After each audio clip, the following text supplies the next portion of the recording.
Outsourcing के जरिए जो चतुर्थ श्रेणी के कर्मचारी हैं उनकी भर्तियां जो हो रही है उसमें आरक्षण के नियमों का कहीं पालन नहीं हो रहा है। चतुर्थ श्रेणी की जो नौकरियां होती थी उसमें मुख्य रूप से जो वंचित वर्ग है, जो दबे कुचले वर्ग के लोग हैं, उनको इसमें भर्तियां मिलती थी।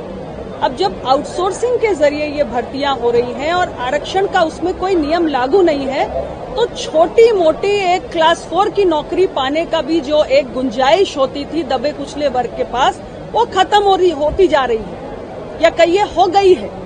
तो इसलिए हमारी पार्टी ये चाहती है कि आउटसोर्सिंग की प्रक्रिया के जरिए जो भर्तियां हो रही हैं उसमें जो आरक्षण के नियम है उसका पालन होना चाहिए। मैम, आपने जो नजूल भूमि विधेयक है उसको लेकर खुला विरोध किया था, आपने गैर जरूरी करार दिया उसे, और जो अधिकारियों ने सुझाव दिया है सरकार को उस पर कार्रवाई करने की मांग की थी। तो किस तरह से आप आगे इस पर स्टैंड करेंगी और क्या कहेंगे? देखिए, नजूल भूमि से संबंधित जो विधेयक आया है, आपने उत्तर प्रदेश विधानसभा की कार्रवाई को देखा है, वो सेलेक्ट कमेटी को जा चुका है।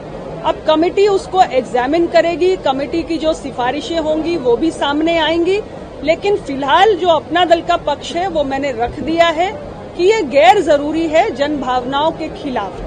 आउटसोर्सिंग को लेकर केशव मौर्य के ऊपर सरकार ने तकरीबन 80 से 82% आउटसोर्सिंग में पिछड़ों और दलितों को हक देने की बात है, उसका डाटा जारी किया था, उससे आप सहमत हैं? मुझे लगता है कि आपको पिछड़े, दलित, वंचित वर्ग के लोगों से जाकर उनकी भावनाओं को जानने का प्रयास करना चाहिए कि आउटसोर्सिंग को लेकर उनका क्या अनुभव है और उनको क्या इसमें अन्याय महसूस हो रहा है। आप जब उनसे बात करेंगे तो आपको उनका वही पक्ष समझ में आएगा जो अपना दल कह रहा है। मैम, केंद्र में एक वक्त को लेकर एक विधेयक पेश किया जा रहा है जिसको लेकर मुस्लिम समाज काफी विरोध कर रहा है, उस पर आप क्या बोलेंगे? मुझे जानकारी नहीं है। संगठन बड़ा है या सरकार?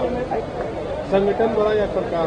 नहीं, संगठन के माध्यम से ही तो सरकार बनती है। ये तो किसी भी पार्टी के लिए यही नियम लागू होता है। संगठन होगा तभी तो आप सरकार में रह पाओगे। अयोध्या में घटना को लेकर के क्या कहेंगे? देखिए, मैं सिर्फ इतना ही कहना चाहती हूँ, अपराधी की न कोई जाति होती है न कोई मजहब होता है। महिला अपराधों के मामले में कड़ी से कड़ी कार्रवाई होनी चाहिए और इस घटना में जांच चल रही है। जो भी दोषी है उसको बख्शा नहीं जाना चाहिए, जो भी दोषी है। मैम, आज बीजेपी के तमाम नेता पहुंचे, पीड़ित परिवार से मिल रहे हैं, कॉन्फ्रेंस भी होने वाली है। और ठीक है, हर पार्टी अपने प्रतिनिधि भेज रही है, उस पर मुझे कोई आपत्ति नहीं है। मैं सिर्फ इतना कह रही हूँ, महिला अपराध के मामले में कड़ी से कड़ी कार्रवाई होनी चाहिए। जांच चल रही है, जांच के नतीजों के आधार पर जो भी दोषी है, हमें नहीं मालूम कौन दोषी है, जो भी दोषी है उसको बख्शा नहीं जाना चाहिए। कानून का मार्ग, कानून अपना काम करे। अयोध्या वाले मामले में चुनाव है 10 सीटों पर, अपना दल उसमें क्या कोई सीट मांग रही है? उत्तर प्रदेश में 10 सीटों पर जो उपचुनाव है उसमें हमारा एनडीए का गठबंधन हर सीट पर लड़ने जा रहा है और एनडीए के गठबंधन का जो भी प्रत्याशी होगा उसको एनडीए में शामिल सभी दल मिलकर जिताने का प्रयास करेंगे। मैम, SC/ST के कोटे के अंदर कोटे को जायज ठहराया गया है, कोर्ट के द्वारा मांग हो रही है में, तो OBC का जो कोटा है उसमें भी डिवाइड किया है। देखिए, ऐसा है, मैं तो सिर्फ इतना कहना चाहती हूँ कि आरक्षण जिसके लिए भी इंटेंडेड है उसे उसका लाभ मिलना चाहिए, लेकिन सबसे पहले जरूरी है कि हम जातियों की गणना करें। जातियों के आंकड़े जब तक अधिकृत हमारे पास नहीं होंगे, हम किसी प्रकार का कोई आगे का कदम नहीं उठा सकते। मैम, कुछ दिन पहले आपने एक पत्र लिखा था जिसमें उत्तर प्रदेश सरकार को ये कहा था कि आरक्षण में कहीं न कहीं कुछ घोटाला हो रहा है, जिसके चलते जो वंचित वर्ग है उसको नौकरी नहीं मिल पा रही है। कुछ दिन पहले आपने ये लेटर लिखा था। मैंने पत्र भी लिखा था और मैंने शीर्ष नेतृत्व के सामने इस समस्या को उठाया भी है।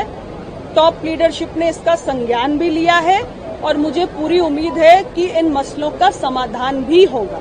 मैम, इतना पत्र आपको लिखना पड़ रहा है, कई बार आपने कई मांग की, क्या आपकी सुनवाई नहीं हो रही है? अरे, मेरी तो बहुत सुनवाई होती है। नीट में ओबीसी आरक्षण किसने लागू करवाया है?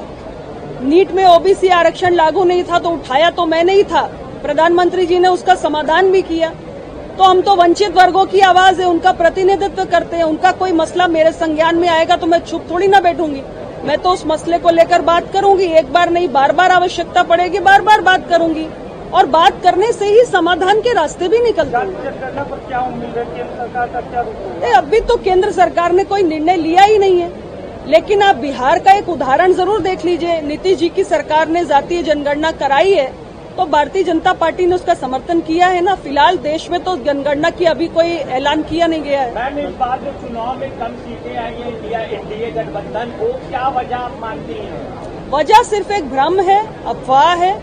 उस अफवाह ने, उस भ्रम ने जोर पकड़ लिया और लोग गुमराह हो गए। लेकिन कुछ समय में ये सारी बातें खत्म हो जाएंगी। अयोध्या मामले में अखिलेश यादव ने डीएनए टेस्ट की मांग की है। मैंने